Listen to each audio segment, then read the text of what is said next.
आज का video blog शुरू होगा राहुल गांधी से और जाएगा प्रधानमंत्री मोदी जी की उस नकली छवि की तरफ, जो नकली छवि और उनका जो है डगमगाते सिंहासन की तरफ इशारा होगा। शुरू करते हैं राहुल गांधी से। राहुल गांधी का एक ट्वीट आता है, उत्तराखंड के रुद्रप्रयाग में श्रद्धालुओं से भरे टेम्पो ट्रैवलर के अलकानंदा नदी में गिर जाने से कई लोगों की मौत का समाचार अत्यंत दुखद है। इस दुख में मैं सभी शोक संतप्त परिजनों को गहरी संवेदनाएं व्यक्त करता हूं।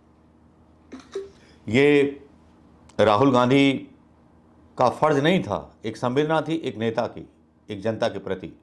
और ये संवेदना उसी को हो सकती है जो पद पद यात्रा कर करके लोगों के बीच घूमा हो।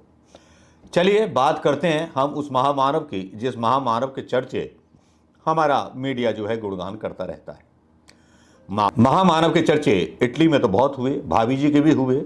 मलिनो हैं, कौन सी भाऊ हैं, बड़ी मलुक भाभी हैं। उन मलुक भाभी को लेकर के, मैं मलुक ही बोलूँगा, मलुक भाभी को लेकर के बड़े चर्चे हुए। मलुक चाची को लेकर के बहुत चर्चे हुए। चर्चे इतने बढ़ते चले गए कि चर्चों का संज्ञान इतना बढ़ गया कि सारे देश की संवेदनाएं, देश के सवाल और देश की अंतर्राष्ट्रीय नीति सब पीछे दबके रह गई, बस फोटो तक सिमट के रह गई। ऐसे तक मीम बना दिया गया जिसमें प्रधानमंत्री और मलुकी को जो था आशिक बता दिया गया। मतलब मैं कह नहीं सकता कि एक प्रधानमंत्री, इटली के प्रधानमंत्री का चरित्र हरण किया हमारे देश के लोगों ने, या हमारे प्रधानमंत्री का खुद चरित्र हरण किया, जबकि ऐसी कोई बात थी नहीं। लेकिन भक्त थे कि बड़े आनंदित थे, मीडिया था बड़ा आनंदित था कि चलिए भाभी तो बन गई। वैसे विदेशी के चक्कर में सोनिया गांधी को तो घेरा जाता है, लेकिन प्रधानमंत्री मोदी जी की दोस्ती के चर्चे जब मलूनी इटली के प्रधानमंत्री के साथ चलने लगते हैं तो फिर बड़ा घमंड किया जाता है। वाह रे वाह दोगले भक्तों।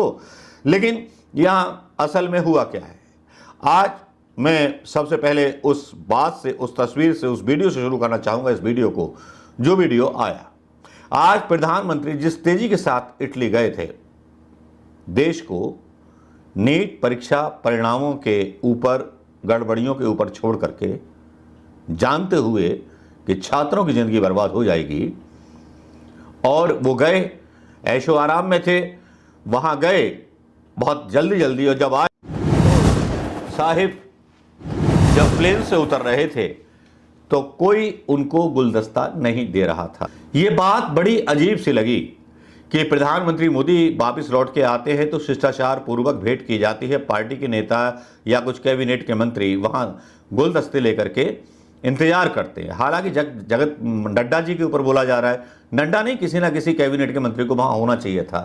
अगर जो वीडियो में दिखाया जा रहा है ANI के द्वारा, तो वाकई में लग रहा है कि प्रधानमंत्री मोदी जी शायद लस्त पस्त से एक ही ड्रेस में दिखाई दिए 3 दिनों तक, और जब उतर रहे हैं तो कोई मंत्री लेने नहीं आया। क्या इस बीच कुछ ऐसा तो नहीं हो गया कि कुछ इरादे संग के बदल गए हों, या भागवत का बयान आ गया हो? जो भागवत का बयान आया है उसको लेकर के बीजेपी के लोग वहां ना आए हों। भागवत जी ने क्या धमकी दे दी उनको कि वो मत आइएगा वहां पर?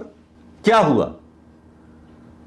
हुआ इस पर ब्रेक लगाते हैं, बात करते हैं इटली की, कि किस तरह से इटली ने भी प्रधानमंत्री को अल्पमत का जान करके किस तरह का बिहेवियर हमारे प्रधानमंत्री के साथ हुआ।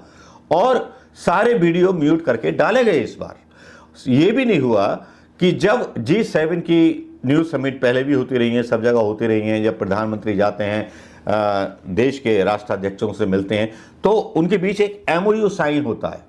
वो इस बार MOU साइन नहीं हुआ, ना जेलेंस्की के साथ, ना मलौनी के साथ, मलुकी के साथ, ना सलूकी मतलब बाइडेन के साथ कोई भी साझा प्रेस कॉन्फ्रेंस देखने को नहीं मिली प्रधानमंत्री मोदी की। प्रधानमंत्री मोदी भले ही फोटो खिंचवाते और सेल्फी लेते हुए नजर आ रहे थे, लेकिन देश को क्या लेकर के आए G7 से ये मीडिया बताने को तैयार नहीं है। लेकिन बेइज्जती बहुत उधार लेकर के आए हैं मोदी जी, बड़े बेआबरू होकर निकले मलुकी के कूचे से, और जब घर में पहुंचे तो कोई पूछने वाला नहीं। आज यही कहावत प्रधानमंत्री मोदी जी के ऊपर लागू हो रही है। वहां आप एक वीडियो में देख सकते हैं कि प्रधानमंत्री मोदी जी का एक वीडियो वायरल हुआ, वो इंतजार कर रहे हैं खड़े खड़े, CNBC ने डाला था ये, जो था, खड़े हैं इंतजार कर रहे हैं। और फिर वो जस्टिस ट्रूडो नाम का लल्लू जो आरोप लगा रहा था कि भारत ने हत्याएं कराई हैं उसके यहाँ, वो इंतजार करवाता है प्रधानमंत्री मोदी जी को और उसके बाद मिलने आता है।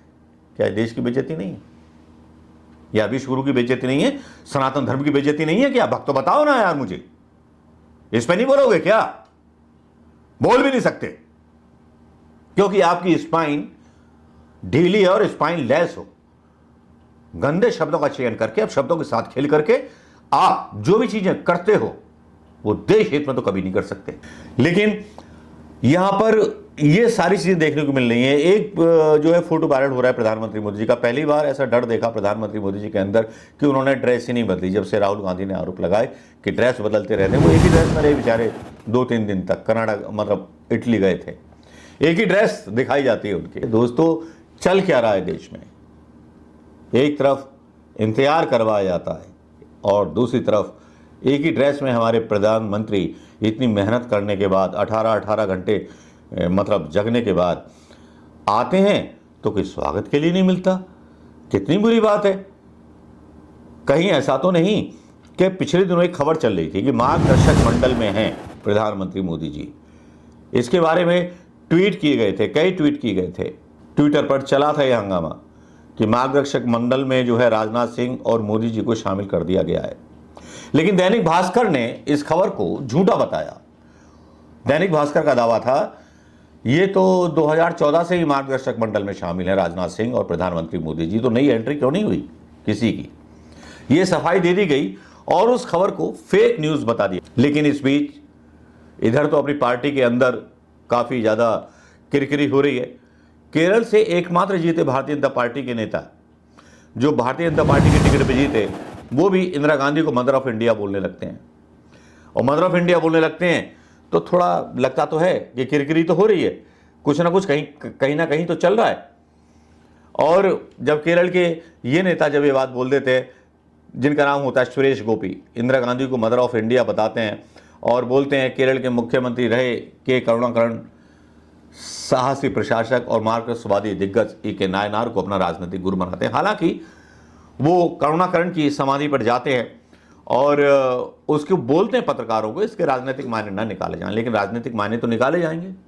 बिना किसी कारण कोई नेता किसी की समाधि पर तो जाता नहीं है। प्रधानमंत्री का डूबता हुआ सितारा शायद इसी ओर इशारा कर रहा है कि जो सुरेश गोपी के मुंह से इंदिरा गांधी को मदर ऑफ इंडिया कह रहा है, जिस इंदिरा गांधी को 1984 के दंगों का अपराधी बताते रहे हैं प्रधानमंत्री मोदी जी, उन्होंने कभी इंदिरा गांधी जी को शहीद का दर्जा नहीं दिया। मुश्किल यही नहीं रुकती, मुश्किल और भी बड़ी हो जाती है। मुश्किल जब बड़ी हो जाती है जब भागवत गेम खेलने की तैयारी करते हैं। भागवत गेम खेल करके किसी भी प्रधानमंत्री मोदी की आगवानी करने किसी भी नेता को नहीं भेजा जाता और एक गेम खेला जाता है या अंदर खाने। अन्ना को समझते होंगे, उसकी भी जन्मदिन मनाई जाती है। अन्ना को फिर से क्रियाशील करने का प्रयास किया जाता है। संघ की नज़र में नरेंद्र मोदी ही अहंकारी क्यों? 22 साल तक भी आरएसएस को कहां से विनम्र दिखते थे। मोदी 12 साल मुख्यमंत्री, 10 साल प्रधानमंत्री रहे। आरएसएस ने भाजपा को बनाने वाले आडवाणी को दूध मक्खी की तरह निकाल फेंका, मोदी को आगे बढ़ाया। अब अनाप शनाप बयान दे रहे हैं। अनाप शनाप बयान इसलिए दे रहे हैं कि अगर राहुल गांधी कल को प्रधानमंत्री बन गया तो सबसे पहले तो संघ के कच्छे खोलेगा। वो कहता रहता है कि संघ के लोगों ने बर्बाद किया है। अब अगर मोदी को बर्बाद करना हो बलि का बकरा बनवा करके, तो ये संघ की और मोहन भागवत की मर्जी है, या भारतीय जनता पार्टी मोदी से अपने आप को अलग करना चाहे, क्योंकि अमित शाह भी नहीं दिखाई दिए वहां पर। और इसी बीच कांग्रेस की एक मांग आ जाती है। कांग्रेस दावा मतलब मांग करती है कि डिप्टी स्पीकर हमारा होगा, और डिप्टी स्पीकर हमारा नहीं होगा तो हम लोकसभा स्पीकर अपना खड़ा करेंगे। यहां राजनीतिक दावपेच खड़ा कर दिया जाता है। यह भी खबर जो है अंजनाऊ कश्यप का चैनल आज तक डालता है। तो थके हुए तो आए हैं प्रधानमंत्री मोदी जी, बेइज्जत होके आए हैं और बेइज्जत हो रहे हैं। उनके अपने दोस्त मोहन भागवत उन पर अहंकारी होने का आरोप लगा रहे हैं, और इधर ये सब समझ करके कांग्रेस और विपक्ष एक्टिव हो गया है। विपक्ष के भी कई नाम आ रहे हैं डिप्टी स्पीकर के लिए और स्पीकर के लिए। अब देखना यह होगा कि गेंद किस पाले में जाएगी। दोस्तों ऐसे भी वीडियो आते हैं जिसमें ऐसे भी ट्वीट आते हैं जिसमें कहा जाता है कि देश में आग लग रही है और प्रधानमंत्री मोदी जी इटली में जश्न मनाने चाहिए। प्रधानमंत्री मोदी को शर्म आनी चाहिए। डिफरेंट लोगों की राय होती है सोशल मीडिया पर, हर एक को अपनी बात कहने का हक है सोशल मीडिया पर। तो दोस्तों किसको रोकें, किसकी बात करें? नीट पर बात करें या राजस्थान में हुए बलात्कार की बात करें या फिर यूपी में हुए एक हत्या की बात करें? किसकी बात करें? बात करेंगे ज़माने की तो दर्द सिमट आएगा मेरी आंखों में। बात करेंगे ज़माने की तो दर्द सिमट आएगा मेरी आंखों में।